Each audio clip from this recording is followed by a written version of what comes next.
ఫిబ్రవరి 25 నాడు శాసనసభలో నివేదిక రూపంలో ప్రవేశపెట్టినటువంటి ప్రభుత్వం దీనికి సంబంధించి సహకరించిన ప్రతి ఒక్కరికి కూడా, ఎందుకంటే నిర్ణయం తీసుకొని కార్యక్రమం క్షేత్రస్థాయి దాకా పోయి పర్యవేక్షణ చేస్తూ అనేక రకాలుగా ఒడుదుడుకులు ఎదుర్కొంటూ ఈ కార్యక్రమం కొనసాగింది. అధ్యక్ష, ఇప్పుడే గౌరవ ముఖ్యమంత్రి గారు చెప్పిన ఈ కార్యక్రమం 1931 స్వాతంత్రంకు ముందు ఇటువంటి సమాచారాన్ని సేకరణ జరిగితే దాని తదుపరి ఏ బలహీన వర్గాలకు సంబంధించిన వాళ్ళు ఉన్నారో వాళ్ళంతా కూడా మేమెంతో మాకంతా ఉండాలి, అసలు సమాచారం అన్ని కులాల లెక్కలేక రకరకాల ప్రభుత్వాల ఇష్టాప్రకారంగా పథకాలు వచ్చేటువంటి. అధ్యక్ష, కానీ ఎప్పుడైతే భారత్ జోడో యాత్రలో రాహుల్ గాంధీ గారు దేశం మొత్తం తిరిగినప్పుడు చాలా వర్గాలకు అసలు ప్రాతినిధ్యమే లేదు.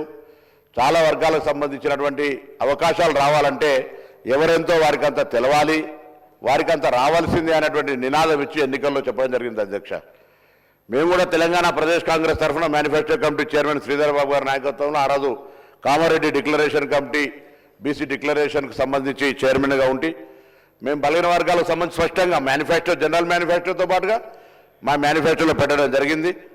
ఈ కుల సర్వేకు సంబంధించి మా ప్రభుత్వం కట్టుబడి ఉందని చెప్పిన. అధ్యక్ష, 4 తారీఖు నాడు క్యాబినెట్ అయింది.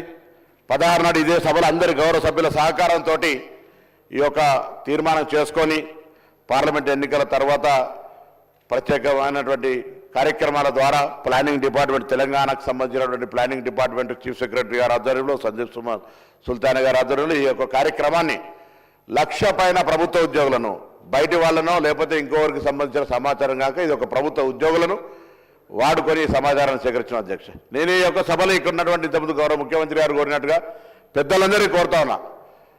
1931 నుంచి సమాచారం లేదు, ఇలా సమాచారం వచ్చింది. సమాచారానికి సంబంధించి ఇంకా ఏదైనా సరిచేయాల్సిన అవసరం ఉంటే, ఇంకా ముందుకు పోవడానికి బలహీన వర్గాలకు సంబంధించిన న్యాయం చేయాలనుకుంటే దయచేసి సలహాలు సూచనలు చెప్పండి.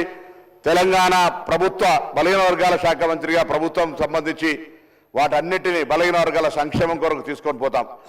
దయచేసి దీన్ని కూడా ప్రతిదీ రాజకీయం చేసినట్టుగా బలహీన వర్గాల ఆకాంక్ష ఇది.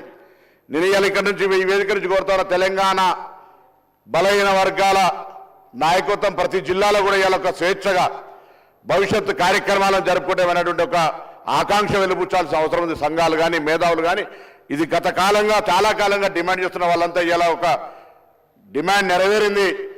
సభలో చట్టబద్ధత ద్వారా లేకపోతే ఆ రోజు తీర్మానం చేసినా కూడా అడిగినారు ఏం చట్టబద్ధత ఇలా కార్యక్రమం నిర్వహించుకొని ముందుకు వచ్చిన సందర్భంగా మేము ఒకటే అడుగుతాను, అందరూ కూడా దయచేసి ఈ యొక్క జనాభా వచ్చినటువంటి సమాచారాన్ని తీసుకొని భవిష్యత్తులో ఆయా వర్గాలకు ఎటువంటి న్యాయం చేయాలి, ఏం జరగడానికో ముందుకు తీసుకొని పోదాం.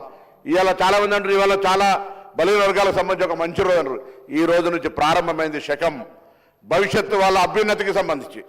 ఈ ప్రభుత్వంతో పాటుగా భవిష్యత్తులో ఎక్కడైనా ఏడైనా ఈ దేశానికి రోల్ మోడల్గా తెలంగాణ ప్రభుత్వం తీసుకున్నటువంటి యొక్క సమాచార సేకరణ బరాబర్ తెలంగాణ రాష్ట్ర యొక్క తీసుకున్నటువంటి కార్యక్రమం యావత్ దేశంలో. నిన్న కూడా గౌరవ floor of leader Rahul Gandhi గారు పార్లమెంటు వేదికగా చెప్పినారు, తెలంగాణ ప్రభుత్వం తీసుకుంటున్న చర్యల్ని ఇది తెలంగాణ ప్రభుత్వంకే కాదు తెలంగాణ ప్రాతినిధ్యం వహిస్తున్న ప్రజాప్రతినిధికి కూడా గౌరవం అనే మాట చెప్తున్నారు. ఇటువంటి ఒక అవకాశాన్ని కల్పించడానికి అందరూ కూడా అధికార పక్షమా, ప్రతిపక్షమా, మిత్రపక్షమా, ఇంకొక విపక్షమా సంబంధాలు అందరూ కూడా ఇలా నిజంగా బలహీన వర్గాలకు సంబంధించి గొత్తెత్తి వారికి న్యాయం చేయాలనే డిమాండ్ చేసే ప్రతి రాజకీయ పార్టీ దీన్ని స్వాగతించి దీని భవిష్యత్తు ప్రణాళికకు సలహాలు ఇచ్చి కార్యక్రమాన్ని ఏ విధంగా తీసుకుపోవాలి అనేటువంటి మాట చెప్పి ముందుకు పోవాలని కోరుతాను. ఎందుకంటే ఇది ఒక డైరెక్షన్. ఇలా నిర్ణయం నుంచి నివేదిక వచ్చిన తర్వాత ముందుకు పోవడానికి తీసుకునే రోడ్ మ్యాప్కు సంబంధించి సభలో చర్చకు పెట్టడం జరిగింది.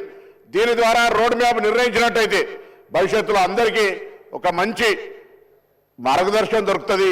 ఈ సభ తెలంగాణ వ్యాప్తంగా ఎదురు చూస్తున్నటువంటి బలహీన వర్గాలందరికీ కూడా ఒక అవకాశం ఇచ్చినట్టు. అధ్యక్ష, నేను 1986 మురళీధరరావు కమిషన్ వచ్చినాడు విద్యార్థిని. అధ్యక్ష, నా మాజీ బీసీ వెల్ఫేర్ మినిస్టర్ కమలాకర్ గారు, ఇప్పుడున్న కేంద్ర మంత్రి బండి సంజయ్ గారు కరీంనగర్ సంబంధించి అందరం కూడా ఆనాడు కమిషన్ మూవ్మెంట్లో పాల్గొని నిలదించినటువంటి వాళ్ళం. ఇవాళ శాసనసభ్యులుగా ప్రభుత్వంలో ఉన్నటువంటి వాళ్ళందరం కూడా ఇది ఒక చట్టం, ఒక సేకరణ, సమాచార సేకరణ జరిగి భావి తరాలకు న్యాయం జరగడానికి ఒక ప్రతినిధిగా, బలహీన వర్గాల ప్రతినిధిగా ఇలా మా ప్రభుత్వం ఇచ్చినటువంటి అవకాశాన్ని ఈ కార్యక్రమం చేపట్టడం అంటే జీవితంలో ఒక గొప్ప కార్యక్రమం అనే మాట ఈ సందర్భంగా మనం చెప్తున్నాం. దీనికి సంబంధించి మా నాయకుడు రాహుల్ గాంధీ గారు కానీ, గౌరవ ముఖ్యమంత్రి గారు కానీ, ఉప ముఖ్యమంత్రి గారు కానీ, కమిటీ చైర్మన్గా మాకు మార్గదర్శకత్వం చేసినటువంటి ఉత్తమ్ రెడ్డి గారు కానీ, సహచర మంత్రులు కానీ, గౌరవ ప్రతిపక్ష నాయకులు కానీ, ఇతర రాజకీయ పార్టీల నాయకులందరూ కూడా ఒక బలహీన వర్గాల మధ్య ధన్యవాదాలు తెలియజేస్తా ఉన్నా. దయచేసి భవిష్యత్ సంబంధించి కొత్త చెప్తా ఉన్నారు, అక్కడక్కడ పత్రికలు చూస్తా ఉన్నాం. వాస్తవంగా 1931కి ముందు తర్వాత ఎక్కడ కూడా బీసీలకు సంబంధించిన లెక్క లేదు అధ్యక్ష. చాలా మంది చెప్తున్నారు గతం కంటే తక్కువ ఉంటే, గతం కంటే తక్కువ ముచ్చటకు రానే రాదు, ఇప్పటివరకు లెక్కనే లేదు కదా. లెక్కనే లేనప్పుడు ఇలా జరుగుతున్న లెక్క రేపు కొలమానం అవుతుంది. దీనికి సంబంధించి ఎక్కడైనా ఇంకా భవిష్యత్తులో మళ్ళీ 5 సంవత్సరాలకు 10 సంవత్సరాలకు కులగణన జరిగే సందర్భంలో అటువంటప్పుడు తప్పకుండా మార్పు అవసరం అనుకున్నాడు. పెరిగిన జనాభా ప్రకారంగా వస్తుంది. ఇవాళ జరిగినటువంటి ప్రక్రియ ప్రతి ఇంటికి పోయి ఎవరైనా సహకరించకపోతే సహకరించి ఉండకపోవచ్చు, కానీ సహకరించిన ప్రతి వ్యక్తి దగ్గర వారిచ్చినటువంటి స్వచ్ఛంద సమాచారాన్ని తీసుకొని ఇవాళ ఇంత పెద్ద ఎత్తున ఒక నివేదిక తయారు చేసి 4 వాల్యూమ్స్గా సబ్ కమిటీకి సమర్పించినారు.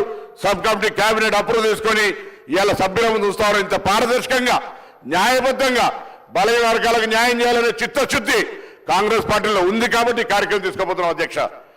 2011 సెన్సస్ ప్రకారంగా తీసుకున్నట్టయితే ఇవాళ 2025 ఈ యొక్క కుల సర్వేకి సంబంధించి తీసుకుంటే ఎందుకో కొంత అక్కడిక్కడ మాట్లాడుతున్న దానికి ముందే సరిచేసే ప్రయత్నం చేయడానికి నేను వాళ్ళంతా సహకరించమని కోరడానికి లెక్క చెప్తా ఉన్నాను అధ్యక్ష. 2011 జనరల్ సర్వేలో ఆనాడు తెలంగాణకు సంబంధించిన లెక్క తీస్తే 3,50,00,000 మంది ఉండరు అధ్యక్ష. ఇలా 3,70,00,000 మంది ఉండరు అధ్యక్ష. దానికి అనుగుణంగా కేంద్రం నుంచి అనేకమైనటువంటి జనాభా ప్రాతిపదికన దక్షిణ భారతదేశం ఉత్తర భారతదేశానికి సంబంధించిన లెక్క తీసుకుంటే కూడా మన ప్రాంతం అంతా కూడా దక్షిణ భారతదేశంలో కుటుంబ నియంత్రణకు సంబంధించి ఎక్కువ పాటించడంతో నేషనల్ యావరేజ్లో మనం తక్కువ ఉండి ఇలా 20 లక్షల జనాభా పెరిగింది.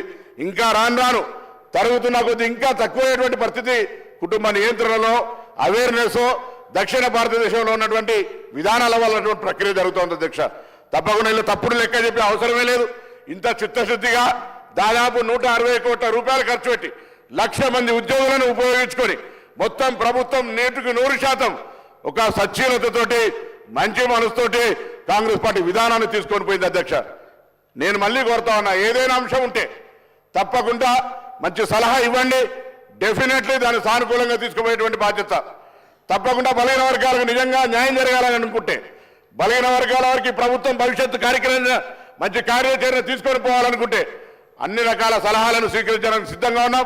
దయచేసి అందరినీ కూడా గౌరవ సభ్యులందరినీ హృదయపూర్వకంగా కోరుతా ఉన్నా. దీన్ని కూడా రాజకీయం చేసి నేను పొద్దున కూడా మాట్లాడుతుంటే దయచేసి ఇది ఒక సున్నితమైన అంశం. చాలా కాలంగా ఆవేదనతోటి ఎంతో మంది మేధావులు, ఎంతో మంది ఉద్యమకారులు, విద్యార్థి నాయకులు ఈ అంశం గురించి ఉద్యమిస్తే ఇవాళ రాహుల్ గాంధీ గారి ఆలోచనకు అనుగుణంగా ఈ ముఖ్యమంత్రి రేవంత్ రెడ్డి గారు మిగతా అందరూ కూడా కలిసి ఎవరెంతో వారికంతా అనేది తెలవాల్సిందే. దాని కొరకు ఎటువంటి బేషిజం లేదు అనే ఆలోచనతోటి ఇవాళ ఈ కార్యక్రమం తీసుకోబడ్డది అధ్యక్ష. కాబట్టి దయచేసి సభాధ్యక్షులుగా మీరు దయచేసి ఇంత సెన్సిటివ్ ఇష్యూను అందరికీ బలహీన వర్గాలకు న్యాయం జరగాలనే ఆలోచనతోటి ప్రభుత్వం ఒక కార్యాచరణ తీసుకుపోయే సందర్భంలో దీన్ని కూడా ఏదైనా అటువంటి మిగతా రాజకీయ అంశాలను సంబంధం లేకుండా బలహీన వర్గాలకు న్యాయం జరగాలి, ఒక రోడ్ మ్యాప్ రావాలి.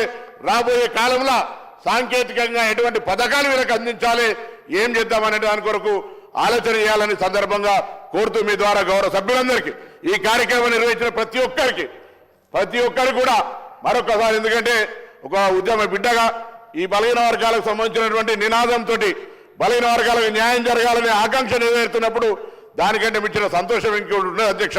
ఇవాళ తెలంగాణ వ్యాప్తంగా ఈ వేదిక ద్వారా శాసనసభ వేదిక ద్వారా బలహీన వర్గాలందరూ కూడా ఇదొక మన మార్పుకు శ్రీకారం చుడుతున్న రోజుగా భావించుకొని అందరూ ఉత్సాహంగా కార్యక్రమాల లోపల ఉండాలని కోరుకుంటా ఉన్నాం. అందరూ ఈ కార్యక్రమాన్ని పార్టీలకు అతీతంగా ప్రతి ఒక్కరు బలహీన వర్గాల బిడ్డగా 10-20 సంవత్సరాల నుంచి ఇది కావాలని అడిగిన వాళ్ళంతా ఇలా రావడాన్ని స్వాగతిస్తూ ఏదైనా ఇంకా అవసరం అనుకుంటే సలహా సూచనల రూపంలో ఏమని చెప్పి సందర్భంగా ఈ సభ వేదిక ద్వారా అందరినీ కూడా కోరుతూ బలహీన వర్గాలకు న్యాయం చేసినటువంటి ఈ ప్రభుత్వానికి హృదయపూర్వకంగా కూడా నేను అందులో భాగస్వామి అయినప్పటికీ కూడా ఇటువంటి ఒక గొప్ప నిర్ణయం తీసుకోవడం, చారిత్రాత్మక నిర్ణయం తీసుకోవడం, ఆ నిర్ణయంలో మంత్రిగా, సబ్ కమిటీ సభ్యుడిగా, ఆనాడు పార్టీ నాయకుడిగా, దీనికి సంబంధించినటువంటి డిక్లరేషన్ చైర్మన్గా ఈ రోజు నివేదికకు సంబంధించి ప్రభుత్వం ఇస్తున్న దాన్ని అమలు చేయడానికి సంబంధించిన కార్యాచరణలో భాగస్వామిగా సంతోషంతో నేను అందరినీ కూడా ఇటువంటి భాగస్వామ్యాన్ని పొందమని, ఒకవేళ ఎవరైనా అప్పుడు మేము చేయలేకపోతే అయ్యో దీనికి పేరు వస్తుంది దానికి పేరు వస్తుంది ఏం అవసరం లేదు, ఇది మన వర్గాలన్నిటికీ న్యాయం జరిగే కార్యక్రమం కాబట్టి ఆ వర్గాలకు న్యాయం చేయడానికి ఒక రోడ్ మ్యాప్ని ఇచ్చే విధంగా సలహా సూచనలు ఇవ్వాలని గౌరవ సభ్యులందరినీ హృదయపూర్వకంగా కోరుతూ నమస్కారం చెప్తున్నా అధ్యక్షుడు.